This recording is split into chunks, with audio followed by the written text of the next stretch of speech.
In a time saturated with Grand Theft Auto clones, Infamous took a leap of faith. It introduced us to a superpower being named Cole McGrath, who was not pigeonholed into being a good guy. He could utilize his powers for the purposes of good, or be as cold and brutal as he needed to be to get the job done. The character could use parkour and his powers to get around the city, and he constantly evolved through morality choices. Infamous 2 seeks to refine these fundamentals, but turn up the scale of combat to 100. Easy quote. When we get there, we're gonna be about the 3 B's. That's beer, booze, and mechanical bullets. Infamous 2 goes a long way at taking what we love from the original and turning it up a couple notches. Let's start with the intensified power sets. By the end of the game, Cole was a pretty dominant superhuman being. In the second game, he already has most of his powers from the first game unlocked. So the upgrades that he receives in the sequel increase in scale and effectiveness. Let's use Ion Storm as an example. As soon as you gain this, you'll realize how strong Cole is. Having powers that can take out an entire city block is beautiful. Now on the other hand, is it something that can be deemed too powerful? That's just a thing. The enemy presence and the AI aren't affected by the powers the same way. Let me explain this in a bit more detail. The human soldiers are aggressive and use swarming tactics on players. They are also vulnerable to every power in Cole's vast repertoire. In comparison, the monsters are much more diverse in how they can be taken down.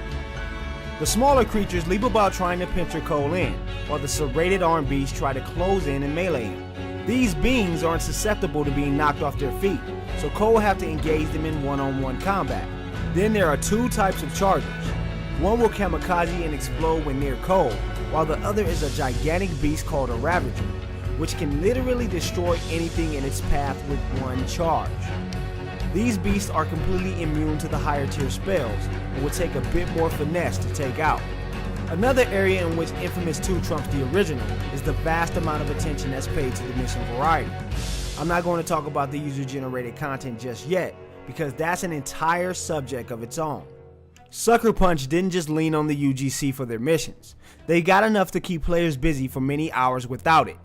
So aside from the main storyline, you have random missions and side quests. The random missions are mostly useful for shooting up your alignment, which in turn will give Cole better powers for that choice. Now the side quests are also used to gain experience and higher powers, but these can pop up just about anywhere. Sometimes even completing a random mission can lead to unlocking a side quest. Now let's get into Infamous 2's version of the Little Big Planet creator. The UGC is going to be what keeps players attached to the game. Using a majority of templates or starting from scratch, players can make all sorts of weird missions for others to play. The depth of creativity to be had here is really only limited to the mind in charge of it. You can sink hours and hours into making a highly detailed quest for Infamous 2. Or if you're not into creating anything at all, just search around and see what other players have made. Just this one feature alone offers limitless replay value for the game. The graphics have also been tuned up quite a fair bit. Cole's electric powers make a big impact on the environment and enemies. Hitting humanoid opponents show off X-ray-like effects, while explosions create an impressive motion blur across the screen. The new combination of powers with Quo and Nyx also looks spectacular. Encasing people in ice and blowing them to bits with black goop is awesome. New Marais also sells itself well as a downtrodden swamp of a city. Its murky and unsettling atmosphere is a big-time change from Empire City. Man, we should have died, give it to you freaks! We accept your terms. I'm just gonna come out and say it. The storyline is like a less interesting version of Rocky. Cole needs to train himself up for a fight against a monster named the Beast.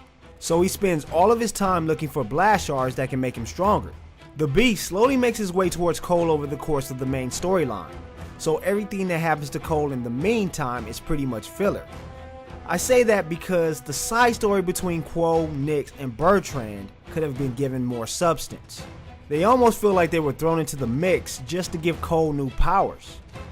Parkour is absolutely amazing in this game. I think that Assassin's Creed could take notes from it. On the other hand, it can become much too sticky in the wrong situations. If you're jumping towards anything, Cole will most likely stick to it.